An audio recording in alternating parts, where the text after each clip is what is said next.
Hello students of class 9th, welcome back to your English grammar session. In my previous video, I was teaching you about determiners and had given an introduction about it. I also taught you some rules regarding the use of determiners and what is the difference and similarity between determiners, pronouns and adjectives. Let us just revise a bit of determiners.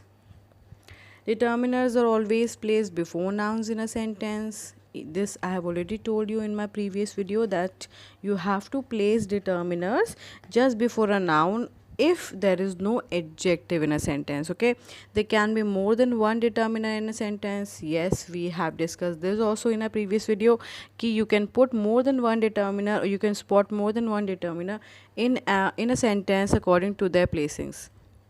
If the sentence doesn't take any determiner, it is said to be the case of zero determiner. Adjectives are also placed before nouns. When adjectives and determiners both come in a sentence together, then determiners are placed before the adjectives.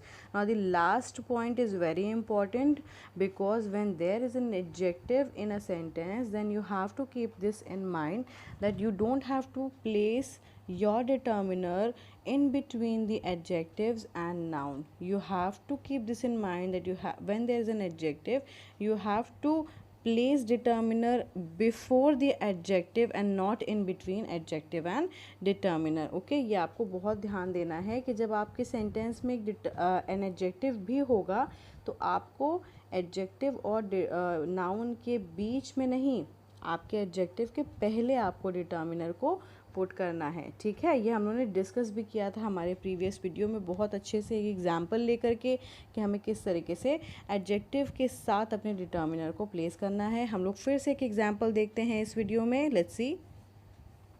Mary is an intelligent girl. Now, what is a noun in this sentence? Noun is girl. Girl के बारे में यहाँ बात हो रही है. Intelligent क्या है? इंटेलिजेंट एडजेक्टिव है जो हमारे गर्ल को या हमारे नाउन को और ज़्यादा डिफ़ाइन कर रहा है और ज़्यादा डिस्क्राइब कर रहा है. और यहाँ पे हमारा डिटर्मिनर क्या है? हमारा डिटर्मिनर है एन क्यों पुट किया ये अभी हम लोग डिस्कस करेंगे. बट एन यहाँ पे हमारा डिटर्मिनर है जो कि एक आर्टिकल डिटर्मिनर है. और यहाँ आप ध्यान दीजिए कि हमने एडजेक्टिव और नाउन के बीच में नहीं, हमने अपने डिटर्मिनर को एडजेक्टिव के पहले पुट किया है. ठीक है, तो आपके डिटर्मिनर की डेफिनेशन क्या हो गई? डिटर्मिनर की डेफिनेशन हो गई कि determiner is a word which limits और fixes the meaning of a noun. वो किसी भी नाउन की मीनिंग को लिमिट कर देता है, फिक्स कर देता है, डेफिनेट कर देता है. And they are placed where they are placed just before a noun और a noun phrase. But if there is an adjective in a sentence, then you have to place determiners before the adjectives and not in between the adjectives and noun. Is it clear? Now let's see some more examples of it. My two best friends are coming at my place today. Now see, here noun is friends, adjective is best and determiner is two. Which kind of determiner? A numeral determiner because you can count how many best friends I have. Okay, हम इसे count कर सकते हैं कि हमारे कितने best friends हैं. तो इसलिए टू जो संख्या है हमारी वो एक न्यूमरल डिटर्मिनर है और इसे आप डेफिनेट कार्डिनल न्यूमरल डिटर्मिनर भी कह सकते हैं, जैसा कि हम लोग ऑलरेडी अपनी लाइफ क्लास में डिस्कस कर चुके हैं न्यूमरल डिटर्मिनर्स के बारे में भी. ठीक है, तो ना यहाँ पे भी आप देखिए कि हमने जो एडजेक्टिव है उसके पहले अपने डिटर्मिनर को पुट किया है and not in between the adjective and noun. तो इन दोनों एग्जाम्पल से आपको क्लियर हो गया होगा बहुत अच्छे से कि when there is an adjective तो आपको एडजेक्टिव के पहले डिटर्मिनर को पुट करना है, और जब अगर एडजेक्टिव नहीं है तो you have to place determiner just before a noun और अ नाउन फ्रेज. ठीक है, now let's see some more examples where the determiners are put just before a noun and there are no adjectives in them. ठीक है, determiners tell us whether the noun we are talking about is definite or indefinite, singular or plural, near or far, referred collectively or individually. determiners क्या बताते हैं हमें noun के ही बारे में सारी बातें बताएंगे. हमारे डिटर्मिनर्स ये बताएंगे कि हमारा नाउन डेफिनेट है कि नहीं, इनडेफिनेट है. अगर डेफिनेट है तो हमारा द आर्टिकल, इनडेफिनेट है तो अ आर्टिकल या एन आर्टिकल, सिंगुलर है कि प्लूरल है, नियर है, पास में है या दूर है, ये भी हम डेमोन्स्ट्रेटिव डिटर्मिनर्स का यूज़ करके बता सकते हैं। रेफर्ड कलेक्टिवली या फिर इंडिविजुअली, ये फिर हम लोग किससे बताएंगे, ये हम लोग अपने डिस्ट्रीब्यूटिव डिटर्मिनर का यूज़ करके बताएंगे, ठीक है। तो whatever we are talking about noun, we are modifying noun, हम लोग उसकी मीनिंग को लिमिट कर रहे हैं, फिक्स कर रहे हैं, डेफिनेट कर रहे हैं, ये सारा काम किसका है, ये सारा काम हमारे डिटर्मिनर्स का है। Now let's see the examples here. Some kids are talking loudly. अब यहाँ किड्स क्या है, किड्स हमारे नाउन हैं और उनके आगे कौन सा डिटर्मिनर लगा हुआ है, यहाँ पे हमारा न्यूमरल डिटर्मिनर लगा हुआ है, इनडेफिनिट न्यूमरल डिटर्मिनर, क्योंकि यहाँ सम कुछ की बात हो रही है, ये डेफिनेट तो नहीं है कि हम लोग कितने किड्स की बात कर रहे हैं, but yes we can count them, हम लोग किड्स को काउंट कर सकते हैं, तो ये एक न्यूमरल डिटर्मिनर है और इनडेफिनेट न्यूमरल डिटर्मिनर है। Now which movie are you going to watch, कौन सी मूवी, वी आर डेमोन्स्ट्रेटिंग, यहाँ पे हम डिमॉन्स्ट्रेट करके पूछ रहे हैं कि हम लोग कौन सी मूवी देखना पसंद करेंगे। I am going to the market now, यहाँ पे मार्केट क्या है, हमारा नाउन है, द क्या है, ये हमारा डेफिनेट आर्टिकल डिटर्मिनर है और डेफिनेट कर दिया है इस द आर्टिकल ने या द डिटर्मिनर ने कि हम लोग कौन से मार्केट जा रहे हैं, ठीक है। My best friend is a boy named Eric, यहाँ पे जो एरिक है वो क्या है, एरिक बॉय का ही नाम है, तो बॉय भी नाउन है हमारा और एरिक भी हमारा नाउन है। बॉय नाउन के आगे हमने अ डिटर्मिनर को पुट किया है, जो कि ये बता रहा है कि हम लोग कितने नाउन की कितने बॉयज़ के बारे में बात कर रहे हैं, हम लोग सिंगल बॉय के बारे में बात कर रहे हैं, बट ठीक है। That cat is cute and cuddly, now which cat, that cat, हमने डिमॉन्स्ट्रेट करके बताया कि हम किस कैट के बारे में बात कर रहे हैं यहाँ पे। तो यहाँ पे आपने देखा कि हम लोग ने सारे डिटर्मिनर्स को जस्ट बिफोर नाउन प्लेस किया है।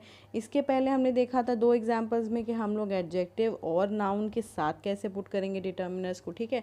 तो it is very clear from these examples also, definitions also, कि डिटर्मिनर्स क्या हैं, वो हमारे नाउन की मीनिंग को फिक्स करते हैं, लिमिट करते हैं, वो ये बताते हैं कि नाउन हमारा definite, indefinite, singular, plural, near, far, referred collectively और इंडिविजुअली, ये सारी चीज़ें वो नाउन के बारे में बताते हैं।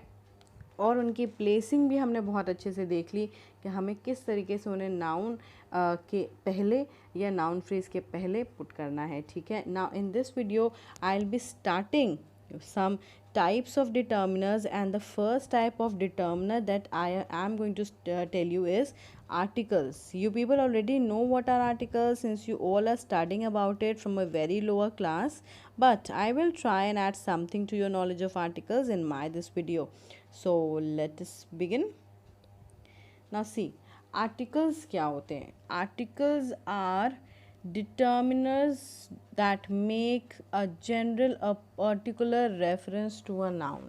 आर्टिकल्स क्या है, आर्टिकल्स इसेंशली एक एडजेक्टिव भी कहे जा सकते हैं जो डिफ़ाइन करते हैं और मॉडिफाई करते हैं हमारे नाउन को, या एक जनरल या पर्टिकुलर रेफरेंस देते हैं हमारे नाउन की तरफ, ठीक है। अगर वो जनरल रेफरेंस दे रहे हैं then they are indefinite articles a और एन, अगर वो पर्टिकुलर रेफरेंस दे रहे हैं तो वो क्या है, वो डेफिनेट आर्टिकल हैं हमारे द, ठीक है।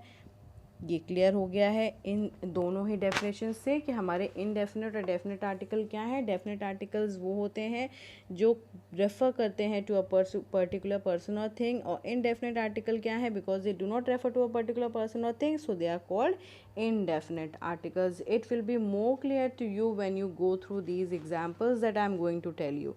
Let's see.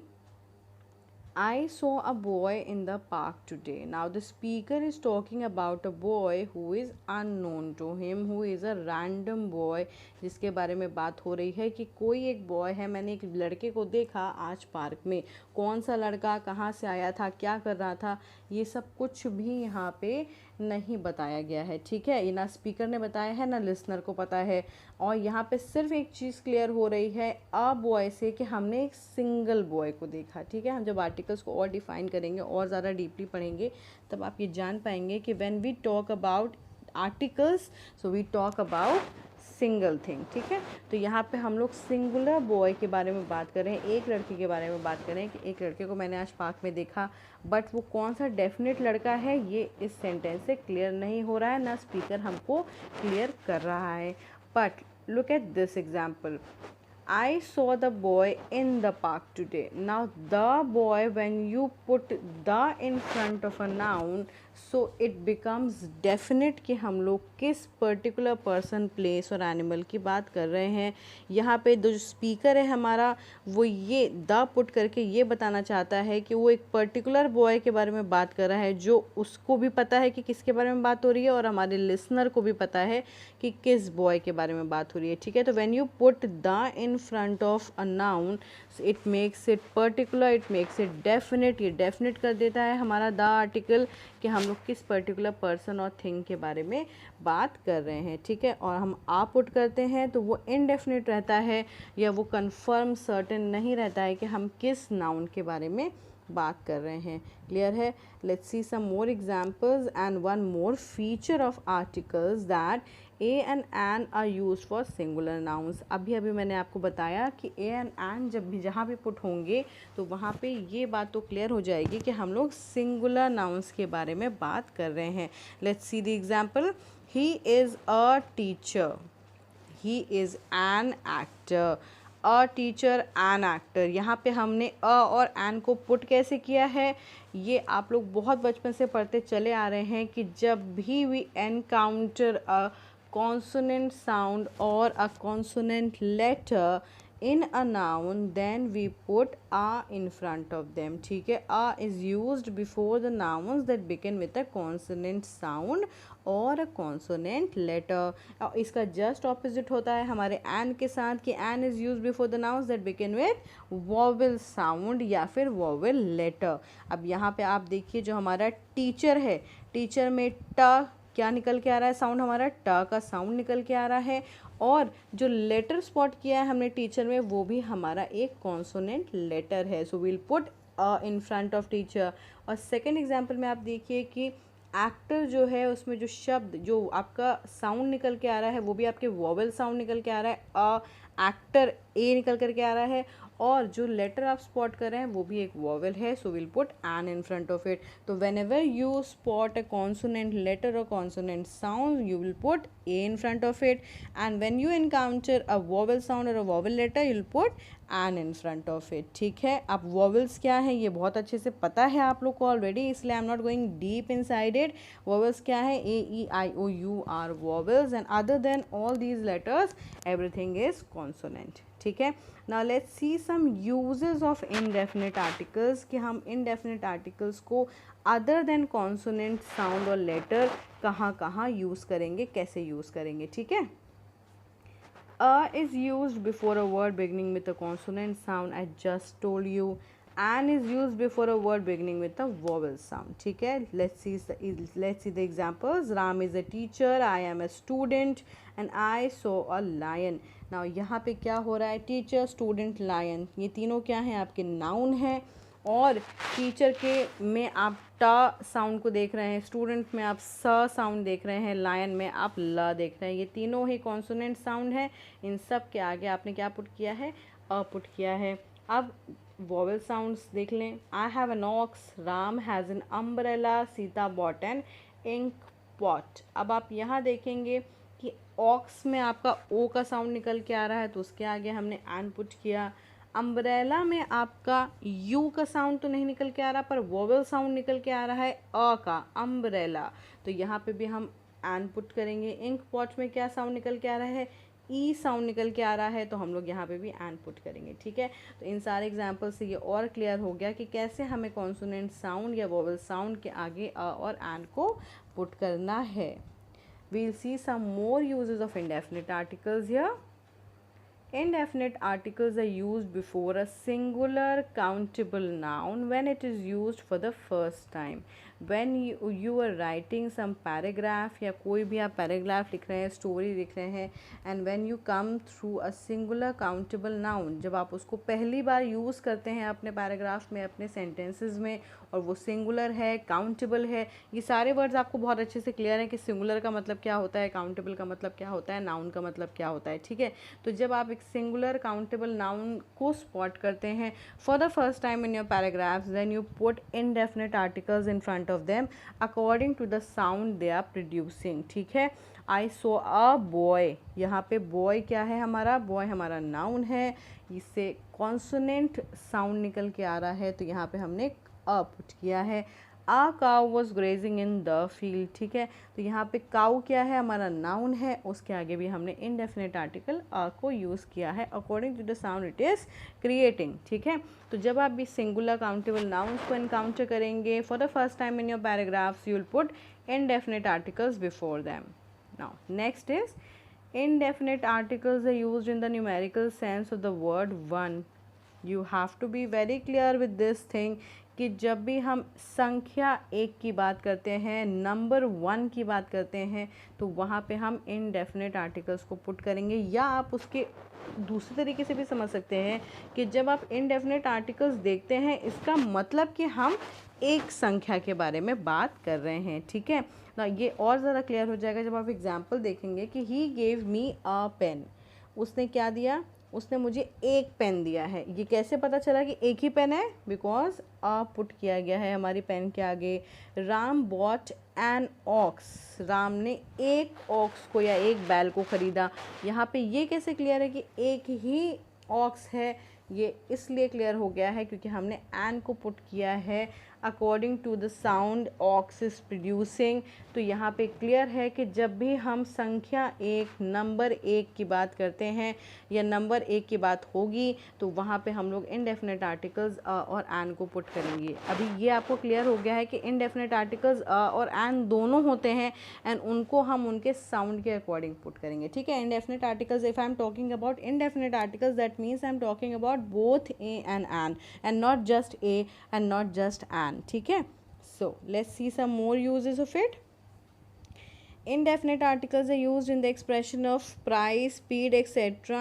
in the sense of per. जब भी हम पर की बात करते हैं कि जब भी हम प्राइस या स्पीड की बात करते हैं और ये बताते हैं कि एक लीटर में या एक में कितना मिलेगा, आपको कितना सामान मिलेगा, या 1 किलोमीटर में आप कितना ट्रैवल कर पाएंगे। जब हम पर लीटर, पर किलोमीटर, पर आवर की बात करते हैं, तो वहाँ पे हम लोग क्या करते हैं, हम लोग इनडेफिनेट आर्टिकल्स को पुट करते हैं। वो ये बताता है कि हम लोग एक से या पर संख्या की बात कर रहे हैं, पर लीटर इतना हमें मिलेगा, पर आवर इतना हम काम कर पाएंगे, ठीक है, पर किलोमीटर इतना हम काम कर पाएंगे। तो ये जब हम एक की बात करते हैं तो वहाँ पे भी हम इनडेफिनेट आर्टिकल्स को यूज़ करते हैं in the expression of price and speed. Ram sells milk 25 rupees a litre.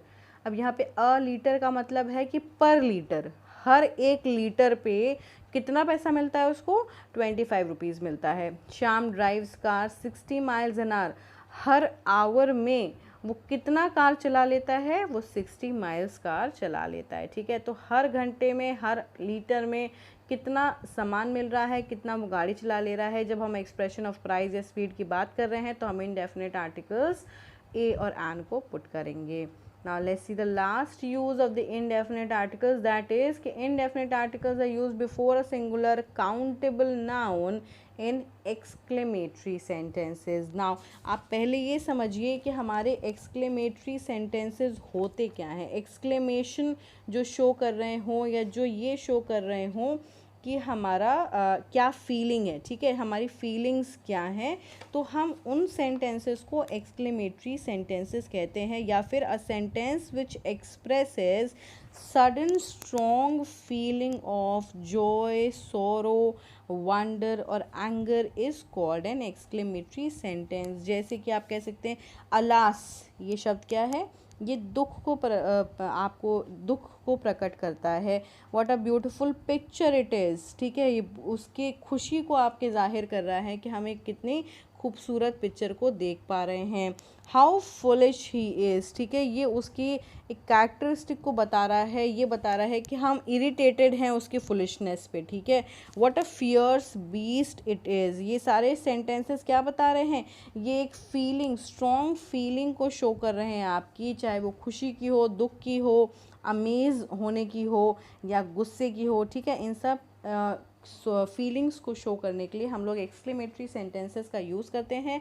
और जो शब्द आपके एक्सक्लेमेशन को शो करते हैं वो शब्द हमारे कहलाते हैं एक्सक्लेमेटरी वर्ड्स, ठीक है, एंड उसके आगे आप एक्सक्लेमेटरी आपका जो वो रहता है एक्सक्लेमेशन मार्क रहता है, आप उसको भी पुट करते हैं, ठीक है। तो यहाँ पे जो ऐसे सेंटेंसेस हैं जो कि सिंगुलर काउंटेबल नाउन्स हैं जिनमें, और वो एक्सक्लेमेटरी सेंटेंसेस हैं, तो वहाँ पे भी आप सिंगुलर काउंटेबल नाउन के पहले क्या पुट करेंगे, आपके इनडेफिनेट आर्टिकल को पुट करेंगे। जैसे कि व्हाट अ ब्यूटीफुल फ्लावर, यहाँ पे हम खुश हो रहे हैं उस ब्यूटीफुल फ्लावर को या उस खूबसूरत फ्लावर को देख करके। व्हाट अ फाइन स्ट्रोक, हम एक कॉम्प्लीमेंट कर रहे हैं एक पर्सन को, किसी को एक कॉम्प्लीमेंट दे रहे हैं कि कितना अच्छा उसने स्ट्रोक खेला है, कितना अच्छा उसने बैटिंग की है, ठीक है।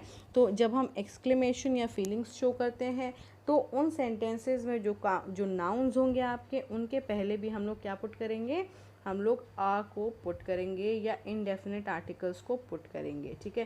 तो ये सारे uses of indefinite articles I hope कि आपको क्लियर हो गए होंगे। Let's see the uses of the definite articles also. The is used before those nouns whose reference is already made in the preceding sentences. Now इसको आप बहुत अच्छे से समझिएगा, इस यूज़ को आपके डेफिनेट आर्टिकल के, क्योंकि ये थोड़ा सा ट्रिकी है बट आपको समझ में आ जाएगा आई थिंक। जब भी हम कोई पैराग्राफ, अब आपको ये क्लियर होना चाहिए, ये आपको समझना चाहिए कि हम जब ये एग्जांपल्स लेते हैं तो ये कोई एक सिंगल सेंटेंसेस थोड़े हैं, we are taking them from a long paragraph. हम किसी भी पैराग्राफ से एक सेंटेंस उठा करके आपको आर्टिकल या प्रोनाउंस या एडजेक्टिव्स का एग्जांपल दे देते हैं। तो उनके पहले इन एग्जांपल्स या एग्जांपल सेंटेंसेस के पहले भी कुछ सेंटेंसेस रहे होंगे और इनके बाद भी कुछ सेंटेंसेस आएंगे। तो जब भी ऐसा हो कि किसी भी नाउन के बारे में ऑलरेडी मेंशन किया जा चुका हो प्रीसीडिंग सेंटेंसेस में, जो पीछे गए हैं उन सेंटेंसेस में, तो ये डेफिनेट कर दिया है हमने उन नाउन्स के बारे में। तो जब हम नेक्स्ट उन नाउन्स को यूज़ करेंगे तो उनके आगे हम लोग डेफिनेट आर्टिकल यानी कि द को यूज़ करेंगे। जैसे कि see the example, a man is going on a road. Now nothing is definite in this sentence. कुछ भी definite नहीं है, किसी चीज़ के बारे में भी हमें पता नहीं है कि कौन मैन, कौन रोड, कहाँ जा रहा है, nothing is clear. But अब आप इस सेंटेंस के बाद जब भी मैन या रोड की बात करेंगे तो अब ये क्लियर हो गया है कि हम किस मैन की बात कर रहे हैं जो उस रोड पे चल के जा रहा है, या हम किस रोड की बात कर रहे हैं जिस पे वो मैन चल के जा रहा था, ठीक है। तो अब ये इस सेंटेंस के बाद जब भी हम मैन या रोड की बात करेंगे तो वहाँ पे हम उसके आगे द का इस्तेमाल करेंगे या डेफिनेट आर्टिकल का इस्तेमाल करेंगे। जैसे कि the man has a bag. अब यहाँ पे किस मैन की बात हो रही है, द क्यों पुट किया, because we have already mentioned a man in the preceding sentences, इसलिए अब हमने जब दोबारा उसको यूज़ किया तो वहाँ पे हमने डेफिनेट कर दिया है कि हम किस मैन की बात कर रहे हैं। वही मैन जो उस रोड पे चल के जा रहा था, वही मैन एक बैग भी कैरी कर रहा है। अब बैग के आगे हमने आ लगाया क्योंकि अभी बैग के बारे में हम सर्टेन नहीं हैं, but when we talk about bag in our next sentences तो वहाँ पे हम उसके पहले क्या पुट करेंगे, द पुट करेंगे, क्योंकि अब हमने उसको क्लियर कर दिया है कि हम किस बैग की बात करेंगे, ठीक है। See the next sentence, the bag contains clothes. अब यहाँ पे द लगाया क्योंकि we have already mentioned bag in a previous sentence. The road leads to Bhiwani, we have already mentioned road in a preceding sentences, तो road के आगे भी हमने द को पुट कर दिया है। अब इन सेंटेंसेस से आपको अच्छे से क्लियर होगा कि whenever you have already used, whenever you have already referred to a noun in the preceding sentence, जब आप उसको बाद में यूज़ करोगे तो उसकी जगह पे आप इनडेफिनेट आर्टिकल्स को ना पुट करके डेफिनेट आर्टिकल्स को पुट करोगे, ठीक है। Let's see the next use of definite article. The is used before a singular countable noun to express an entire category. जब आप पूरी कैटेगरी की बात करते हैं, पूरी होल क्लास की बात करते हैं और सिंगुलर काउंटेबल नाउन की बात करते हैं तो वहाँ पे भी आप उसके आगे द पुट करेंगे। Let's see the example, the dog is a faithful animal. Now you are not talking about your particular dog that is pet in your house. आप किसी अपने पर्टिकुलर डॉग की बात नहीं करें कि मेरा वाला जो कुत्ता है वो बहुत फेथफुल है, ऐसा नहीं है। every dog we are talking about the class dog, we are talking about the category of dog, ठीक है। कि जो डॉग कैटेगरी है, जो डॉग क्लास है, वो सारे के सारे डॉग्स बहुत ही ज़्यादा फेथफुल होते हैं, the whale is the largest mammal in the world. Now we are not talking about एक सिंगल व्हेल के बारे में बात नहीं हो रही है, we are talking about the whole category of entire category of whales, की जितनी भी व्हेल्स हैं वो सारी की सारी क्या है, लार्जेस्ट मैमल हैं हमारी इस दुनिया की। ठीक है, तो जब हम एंटायर कैटेगरी की पूरी क्लास की बात करते हैं तो वहाँ पे भी हम उनके आगे द पुट करते हैं, बिकॉज वी आर डेफिनेटिंग इट, हम उसको डेफिनेट कर रहे हैं कि हम किस चीज़ के बारे में बात कर रहे हैं। ठीक है, हम एक पर्टिकुलर रेफरेंस दे रहे हैं किसी चीज़ के बारे में and then we are talking. ठीक है, तो वहाँ पे हम उसके आगे द पुट करेंगे। The is use with a noun of which there is only one example in the given situation. अब ये भी बहुत अच्छे से क्लियर है आपको कि जब भी हम किसी एक के बारे में बात करेंगे, एक एग्जाम्पल होगा किसी भी सिचुएशन में, तो वहाँ पे हम डेफिनेट आर्टिकल पुट करेंगे, क्योंकि ये डेफिनेट है। अगर आप एक के बारे में बात कर रहे हैं, उस सिचुएशन में वो अकेला है, तो यानी कि वो डेफिनेट है, पर्टिकुलर है। ठीक है, the headmaster is on leave, you don't have many headmasters in your school. ठीक है, आपके ढेर सारे हेडमास्टर्स तो नहीं होते हैं। एंड इफ़ यू हैव, अगर आपके एक से ज़्यादा हेडमास्टर्स या कोऑर्डिनेटर्स हैं भी, तो सारे के सारे एक साथ तो लीव पे नहीं गए होंगे, छुट्टी पे नहीं गए होंगे। So you are talking about a particular headmaster over here in this given situation, we are talking about one headmaster. एक ही एग्जाम्पल है हमारा हेडमास्टर का, जो कि इस समय लीव पे है। The postman is late today. There can be many postmen in the post office, but only single postman will be late that day. ठीक है, उस दिन पे सिर्फ एक ही ऐसा पोस्टमैन होगा जो लेट होगा, जिसके बारे में हम इस गिवन सिचुएशन पे बात कर रहे हैं। So when you talking about a single example in the given situation, then you put the in front of the noun. ठीक है, now let's see some more uses of definite article. The is used before the superlative degree of adjectives. This is very common when you're talking about the degrees of adjectives, यानी कि आपका positive, comparative and superlative। तो जो super से ऊपर हैं वो क्या होंगे, एक ही होंगे। तो Ravi is the tallest boy of the class, यानी कि रवि अपने क्लास में सबसे लंबा है। यानी सबसे लंबा का मतलब क्या है, एक ही बच्चा है जो सबसे टॉलेस्ट हो सकता है। तो इसलिए when you talking about a particular person, you are talking about here about a particular person, तो हम लोग डेफिनेट आर्टिकल पुट कर रहे हैं in front of the superlative degree of adjective. Abhay is the most honest person in the office, सारे के सारे ईमानदार हैं, पर उन सब में सबसे ज़्यादा ईमानदार कौन है, अभय सबसे ज़्यादा ईमानदार है। The is use before an adjective to represent a class, and when you use the in front of adjective it becomes a noun. ठीक है, तो एडजेक्टिव के पहले आप द को पुट करते हैं, उसको क्या करने के लिए, एक क्लास को रिप्रेजेंट करने के लिए। ठीक है, और जब भी आप द पुट कर देते हैं एडजेक्टिव के आगे, तो वो क्या बन जाता है, वो एक नाउन बन जाता है। जैसे कि the rich, the poor, the Hungary.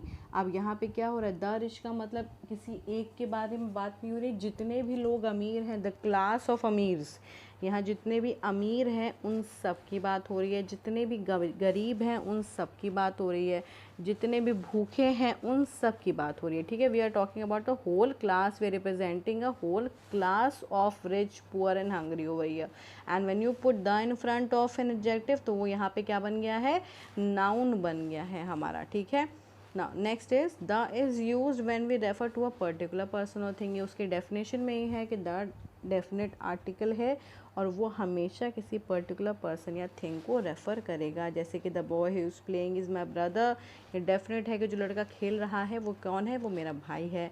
The water in that stream is very cold, उस नदी का या उस स्ट्रीम का पानी कैसा है, बहुत ही ज़्यादा ठंडा है। तो it is definite about who boy we are talking about, which river और स्ट्रीम वी आर टॉकिंग। ठीक है, ये डेफिनेट कर दिया गया है, पर्टिकुलर कर दिया गया है by putting the in front of them. ठीक है, ना let's see some more uses.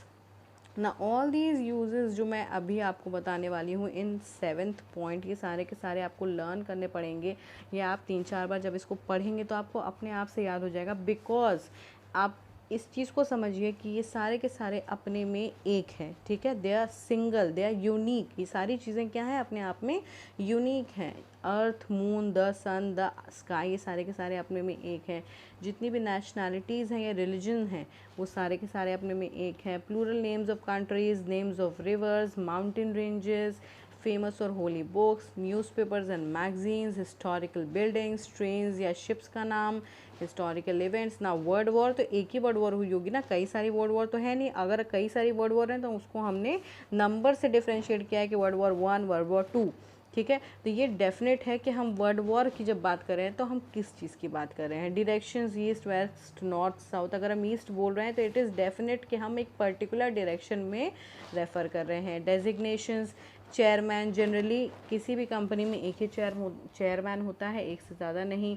Titles जो दिए जाते हैं, अकबर द ग्रेट, तो अकबर द ग्रेट एक ही था, कई सारे अकबर द ग्रेट नहीं है। कमिटी, क्लब या ट्रस्ट का नाम हो, ऑर्डिनल्स हो, फर्स्ट सेकंड थर्ड हो। अभी अभी हमने आज लाइव क्लास में भी ये डिस्कस किया था कि ऑर्डिनल्स क्या होते हैं। जब भी आप कोई रेस करते हैं, जब भी आप कोई कंपटीशन करते हैं तो उस कंपटीशन में कोई एक फर्स्ट आएगा, कोई एक सेकंड आएगा, कोई एक थर्ड आएगा। उस पोजीशन को दिखाने के लिए, उस ऑर्डर को दिखाने के लिए हम लोग इन शब्दों का इस्तेमाल करते हैं। और ये डेफिनेट कर देता है कि कौन फर्स्ट आया है, एक ही आदमी फर्स्ट आया होगा, एक ही आदमी सेकंड आया होगा।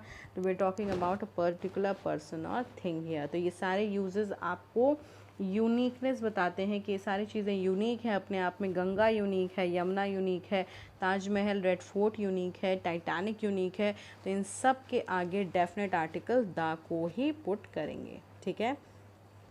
Now let's see two of the और more uses of the definite article जो आपके बुक में भी अवेलेबल नहीं है, बट समटाइम्स ये पूछे जाते हैं या ये आपको स्पॉट करना होता है। तो यहाँ पे भी आपको ध्यान देना है इन दोनों यूजेस पे भी। The is used with comparative degree if the is used as an adjective, ठीक है।